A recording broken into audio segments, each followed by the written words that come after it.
Shanice Coleman, Yes? Immigration and Customs Enforcement. We need you to come with us. I'm sorry? You're being detained. Step away from the counter. There's been a mistake. Ma'am, you can cooperate now, or we can make this more difficult. Your choice. I'm a U.S. citizen. That's what they all say. The pharmacy counter was busy when they walked in. Two men in dark suits, badges clipped to their belts, moving through the crowd like they owned the space. They didn't wait in line. They walked straight to the counter where Shanice Coleman was filling a prescription, her hands steady as she counted tablets into an amber bottle. Shanice Coleman? She looked up. The pharmacy was loud. Phones ringing, customers talking, the hum of the refrigeration units in the back. She had to read his lips more than hear him. Yes, Immigration and Customs Enforcement. We need you to come with us. Shanice blinked. For a moment, she thought she'd misheard. The noise around her seemed to drop away, replaced by a ringing silence that felt like pressure in her ears. I'm sorry. You're being detained. Step away from the counter. Her coworkers turned. Customers stared. The man's hand moved to his belt, not threatening, but deliberate. A gesture meant to convey authority without words. Shanice set the bottle down carefully, her mind racing. She was 29 years old. She'd been born in Cleveland. She'd never left the country.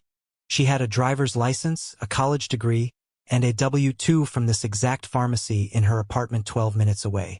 There's been a mistake, she said quietly. The agent's expression didn't change. Ma'am, you can cooperate now, or we can make this more difficult. Your choice. Shanice looked around the pharmacy, at the faces watching her, at the security camera mounted near the ceiling, at the world she understood suddenly tilting on an axis she couldn't see.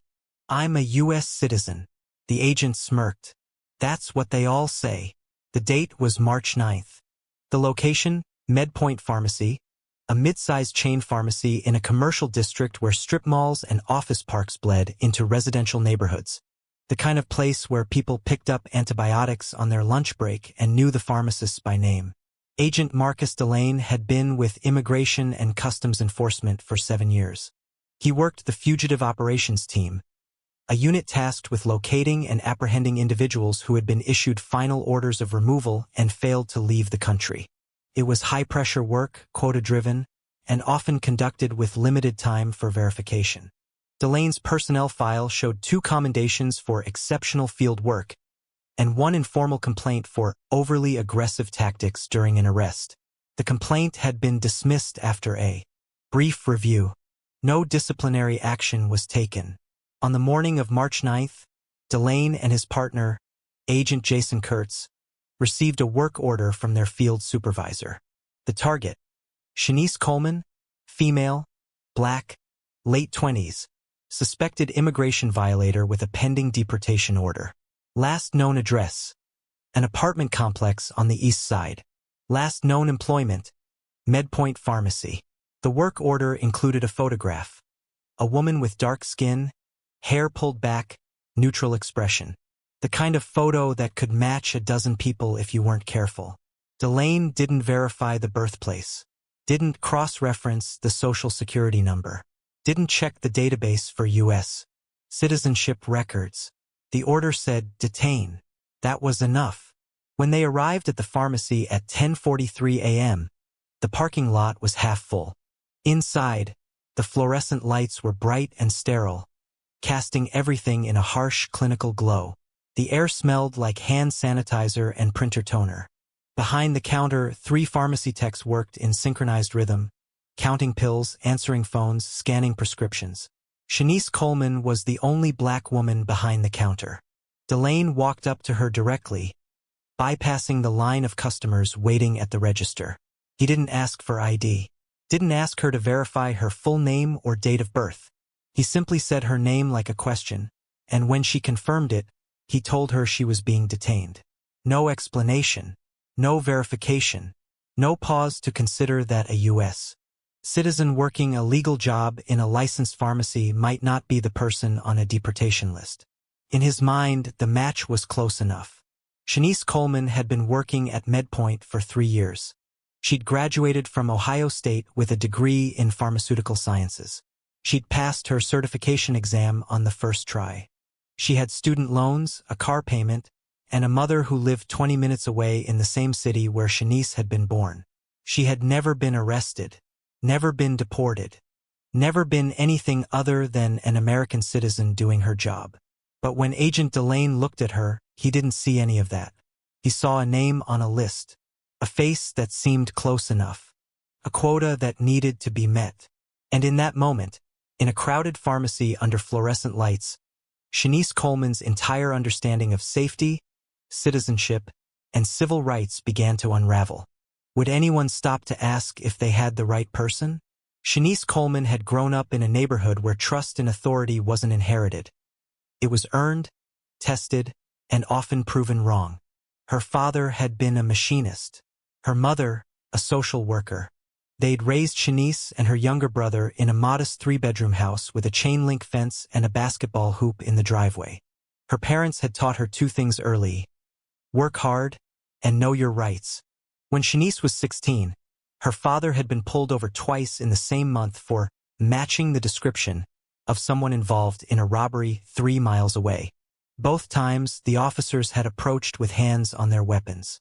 Both times, her father had kept his hands visible, spoken calmly, and waited for the mistake to be acknowledged. It always was, eventually. Her mother had sat Shanice down after the second stop and explained something she'd never forget. Being right doesn't protect you. Documentation does. Shanice carried that lesson into adulthood. She kept copies of everything: her birth certificate, her social security card, her college transcripts, her pharmacy technician license. She kept them in a fireproof lockbox in her apartment, organized and labeled. She had never imagined she would need them at work.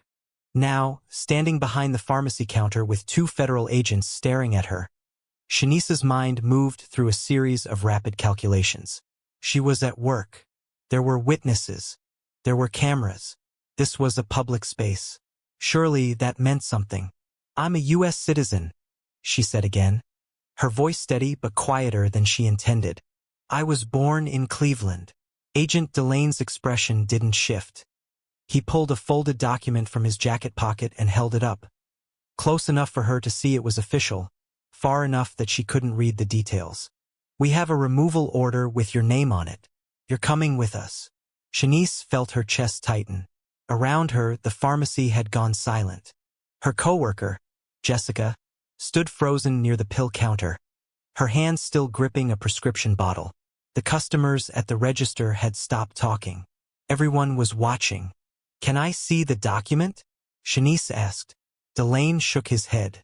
"You'll see it at the detention center. Right now, you need to step away from the counter."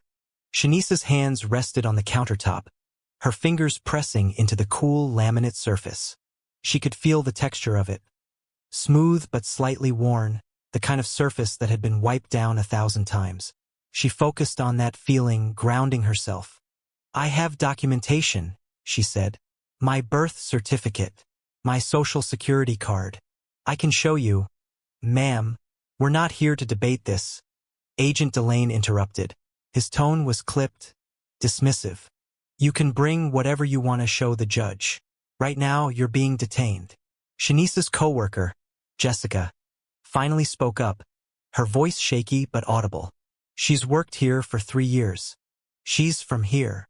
Delane didn't even look at her. "This doesn't concern you." Jessica fell silent.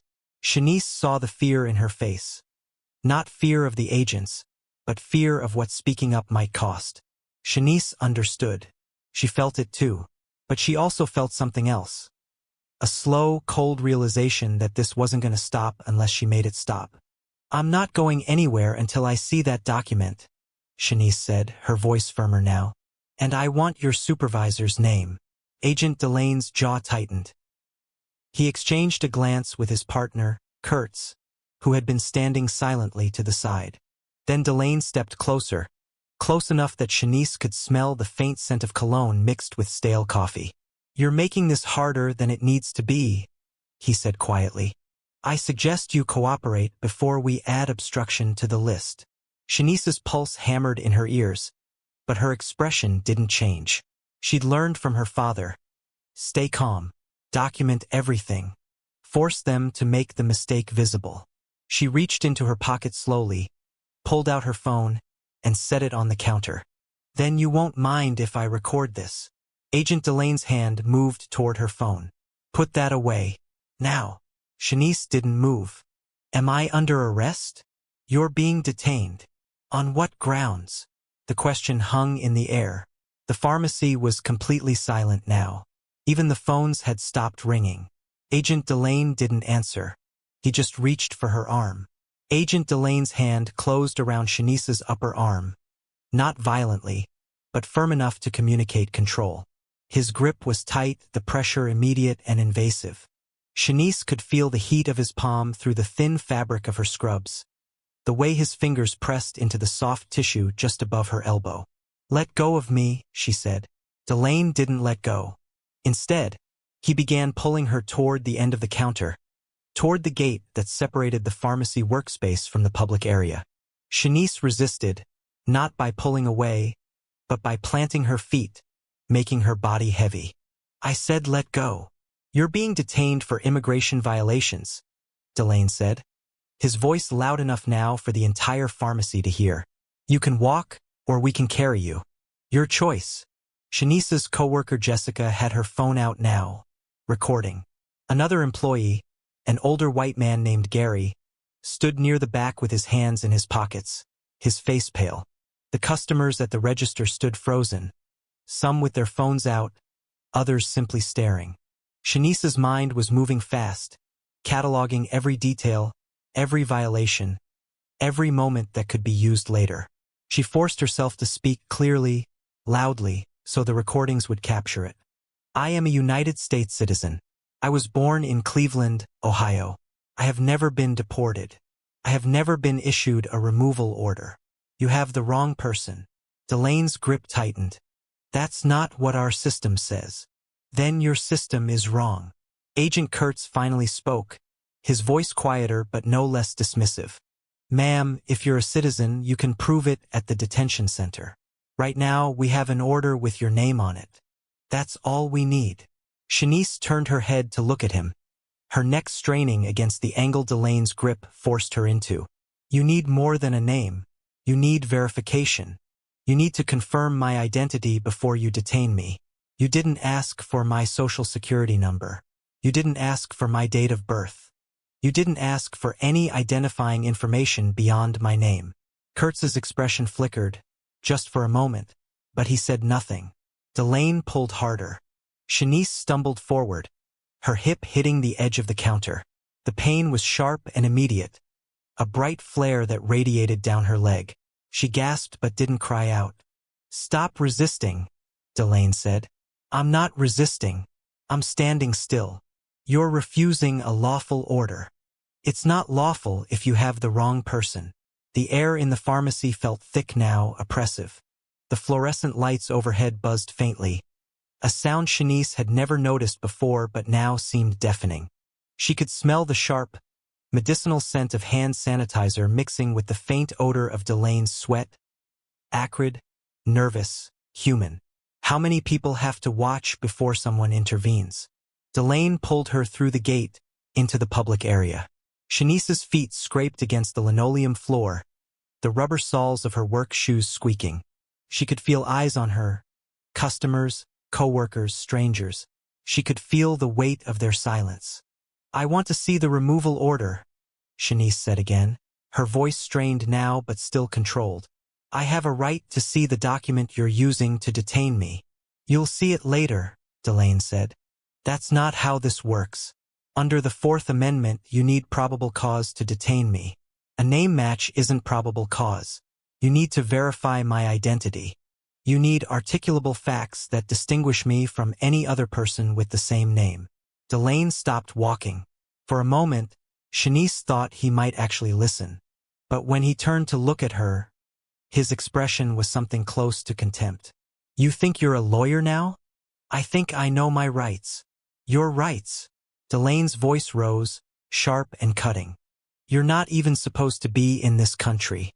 You don't get to lecture me about rights. Shanice felt the words hit like a physical blow. Not because they were true, but because of what they revealed. This wasn't about procedure. This wasn't about the law. This was about assumption.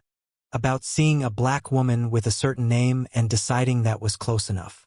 I was born here, Shanice said, her voice shaking now despite her best efforts. I've lived here my entire life. My mother lives 20 minutes from here. My birth certificate is in my apartment. You have the wrong person. And if you take me out of this building, you're committing a civil rights violation under color of law. Agent Kurtz shifted his weight, his hand moving to his radio. He keyed the mic. 742. We have one in custody at MedPoint Pharmacy. Preparing for transport. Dispatch acknowledged. The words crackled through the small speaker clipped to his vest, mechanical and indifferent. Shanice's breathing quickened. She could feel her control starting to slip, the calm she'd forced into her voice beginning to fracture. She looked around the pharmacy, at Jessica still recording, at Gary still frozen, at the customers still watching. No one was helping. No one was stopping this. Please, Shanice said, and she hated the word as soon as it left her mouth, hated the desperation in it. But she said it anyway. Please just check. Check my social security number. Check my birth records. It'll take 5 minutes. If I'm lying, I'll go with you.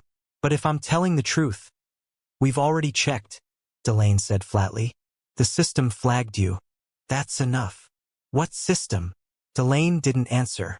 Shanice felt the handcuffs before she saw them.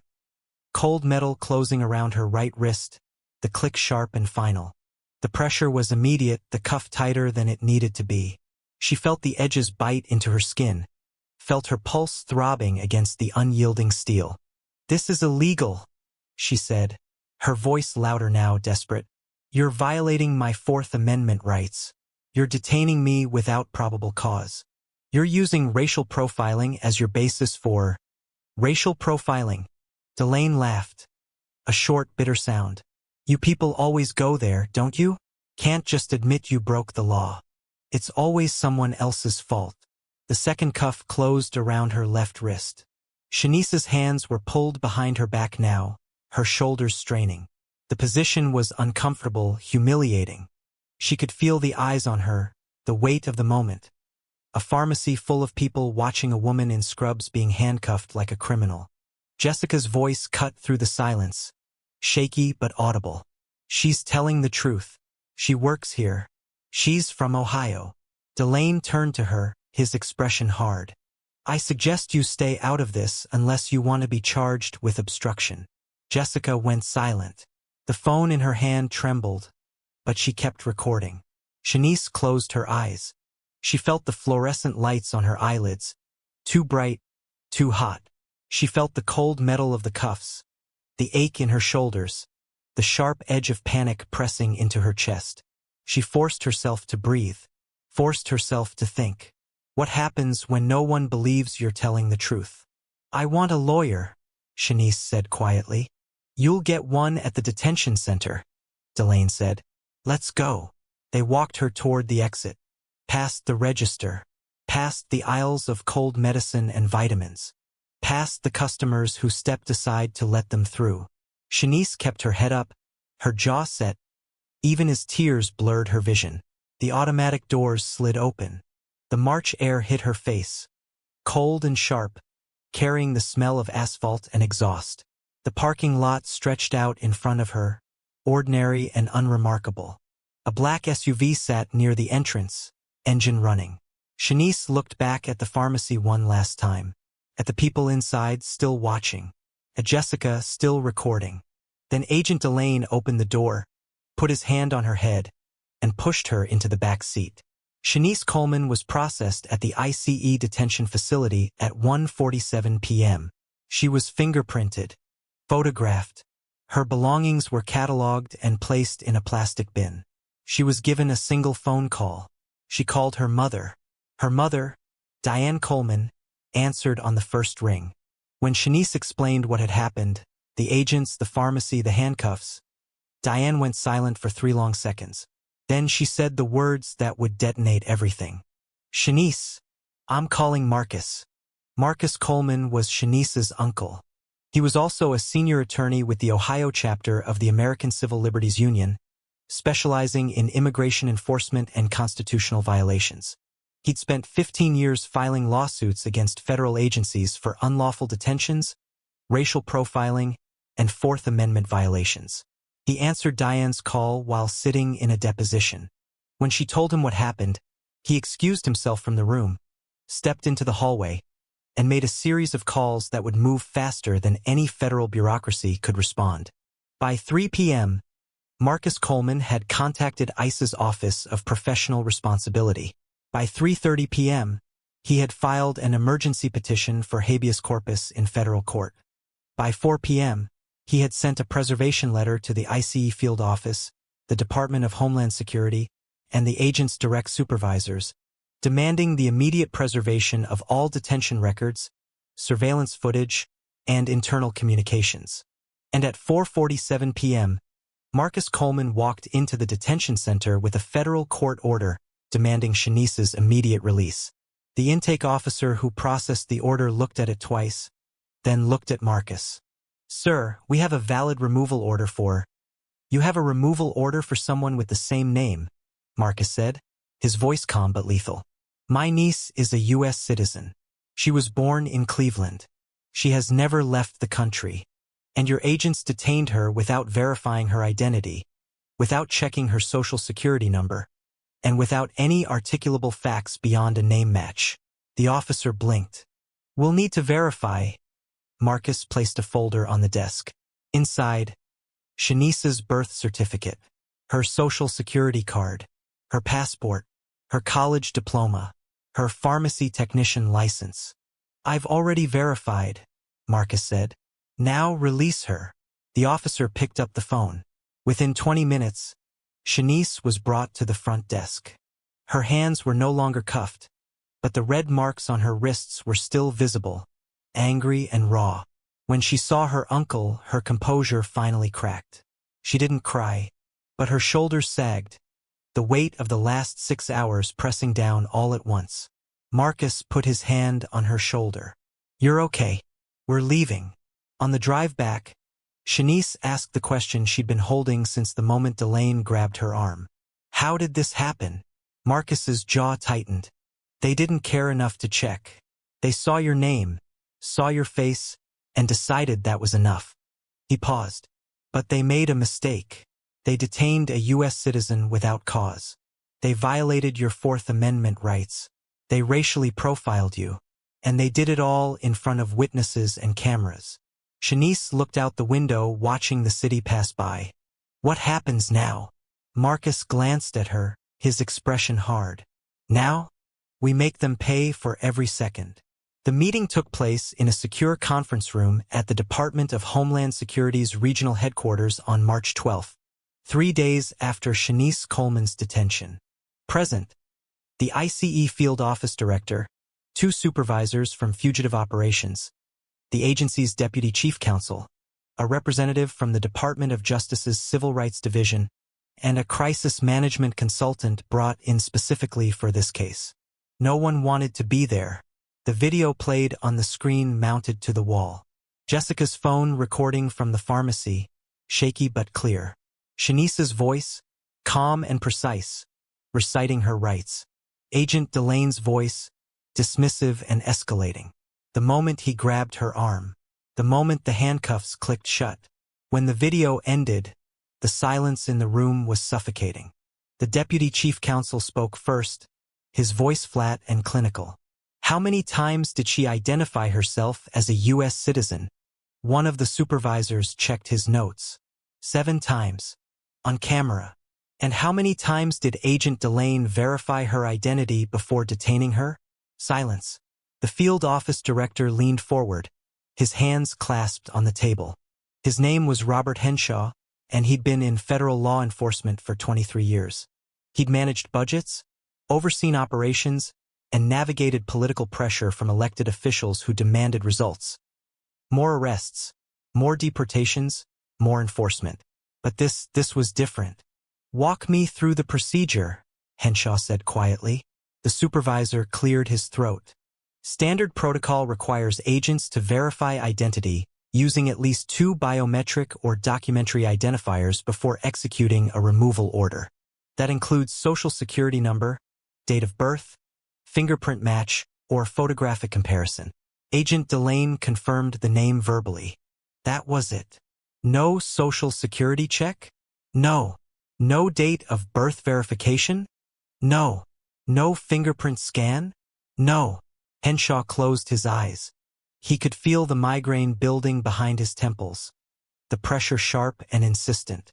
He'd seen cases like this before, wrongful detentions, mistaken identity, civil rights lawsuits. But those had been quiet, settled quickly, buried under NDAs and confidential agreements. This wouldn't be quiet. Marcus Coleman had already filed a federal lawsuit under Section 1983, alleging unlawful detention, false arrest, racial profiling, and Fourth Amendment violations. The complaint was 37 pages long, meticulously detailed, and accompanied by affidavits from 5 witnesses who had been in the pharmacy that day. It named Agent Delane personally. It named Agent Kurtz. It named the ICE field office. And it named the Department of Homeland Security. The deputy chief counsel slid a document across the table, a litigation risk assessment prepared by an outside firm. Henshaw picked it up, scanned the first page, and felt his stomach drop. Estimated liability exposure, $8 to $12 million. The assessment laid it out in brutal clarity. The facts were indisputable. The video was damning. Shanice Coleman was a U.S. citizen with documentation. She had been detained without probable cause, handcuffed in public, and held for 6 hours despite repeatedly asserting her citizenship. She had been subjected to what the assessment called racially motivated enforcement action based solely on name similarity and racial appearance. The legal term for that was racial profiling, and it was indefensible. The DOJ representative spoke, her voice measured but firm. "We need to settle.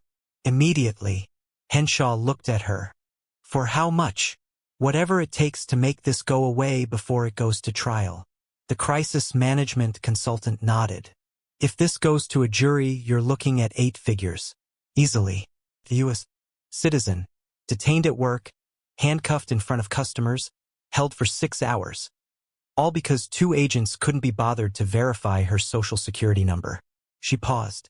Add in the racial component, the fact that she told them repeatedly she was a citizen, and the video evidence showing the agent dismissing her as "you people." And you've got a jury verdict that will set a precedent for the next decade. Henshaw rubbed his face. He thought about Agent Delane, 7 years on the job, solid performance reviews, 3 commendations. A good agent by most measures. But not careful enough. Not today. "What happens to Delane and Kurtz?" Henshaw asked. The deputy chief counsel didn't hesitate. "Termination. Immediate. Non-negotiable. If we try to keep them, Marcus Coleman will argue we ratified the conduct. That opens us up to punitive damages against the agency, not just the individuals." Henshaw nodded slowly. 2 careers over. Just like that. But that wasn't the worst part. The worst part was knowing it could have been prevented. A 5-minute identity check. A social security number verification. A single phone call to confirm citizenship status. 5 minutes. Instead, the agency was about to write a check for nearly $9 million. The deputy chief counsel leaned back in his chair, his expression grim. The moment Agent Delane grabbed her arm without verifying her identity, this case was over. Everything after that was just damage we couldn't control. The settlement offer was transmitted to Marcus Coleman's office on March 18th, 6 days after the meeting. $8.9 million. Full policy reforms. Mandatory identity verification protocols. Retraining for all fugitive operations agents. Public acknowledgement of constitutional violations. Marcus Coleman reviewed the offer with Shanice in his office. She sat across from him, her hands folded in her lap, the red marks on her wrists finally beginning to fade. "What do you want to do?" Marcus asked. Shanice looked at the settlement terms for a long time. She thought about the pharmacy, the customers watching, the handcuffs, the 6 hours in a detention cell, wondering if anyone would believe her. "I want them to admit what they did," she said quietly. Marcus nodded. They will. Shanice accepted the settlement on March 22nd. The Department of Homeland Security issued a press release the following day, acknowledging procedural failures and emphasizing their commitment to protecting the civil rights of all individuals. They did not name Agent Delane. They did not admit racial profiling. But the money spoke louder than any statement. Agent Marcus Delane and Agent Jason Kurtz were terminated on March 25th. Their names were flagged in the federal law enforcement database, ensuring they would never work in immigration enforcement again. The case never went to trial. But it didn't need to. The system had already realized it was trapped. Shanice Coleman returned to work at MedPoint Pharmacy 6 weeks after the detention. The first day back, her coworkers didn't know what to say. Jessica hugged her. Gary nodded from across the counter. The manager pulled her aside and asked if she needed anything. Time off? Counseling? A different shift? Shanice said no. She just wanted to work. But something had changed. Not in the pharmacy. In her. She moved through her shifts with the same precision, the same care. But now, every time someone in a uniform walked through the door, police, security, anyone with a badge, her body tensed. Her hands would pause over the pill bottles. Her breath would catch just for a second. The fear didn't go away. It just learned to live quietly inside her. The $8.9 million settlement was the largest individual payout in the history of wrongful immigration detention cases. It made headlines. Civil rights groups cited it as a landmark. ICE implemented new verification protocols. But Shanice didn't spend the money on herself. Not most of it. She donated $2 million to organizations that provide legal defense for individuals detained by immigration enforcement. She set up a scholarship fund for students pursuing degrees in civil rights law. She kept the rest, not as a victory, but as a reminder of what 6 hours of her life had cost. The doorbell camera footage from the pharmacy, Jessica's shaky phone recording, was never released publicly. Shanice requested it remain sealed as part of the settlement. Not to protect the agents, but because she didn't want the worst moment of her life replayed endlessly on social media, reduced to outrage fodder and comment section debates. She wanted it to mean something more than clicks. Agent Marcus Delane never spoke publicly about the case. He moved out of state 6 months later. Agent Jason Kurtz found work in private security. Neither apologized. But here's the part that haunts. Shanice Coleman wasn't lucky. She was connected. Her uncle was a civil rights attorney with the resources, the expertise, and the legal standing to mobilize a federal response within hours. He had access to judges, journalists, and advocacy networks that most people don't. What happens to everyone else? What happens to the people who don't have an attorney in the family? Who don't know their rights? Who don't have witnesses recording? Who get detained at work or at home or on the street and disappear into a system that doesn't care if it made a mistake?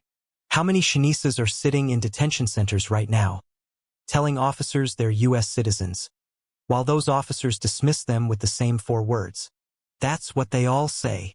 The system didn't fail because Agent Delane was uniquely malicious.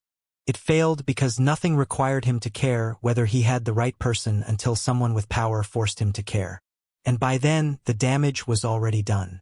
If this story made you think twice, share it, talk about it.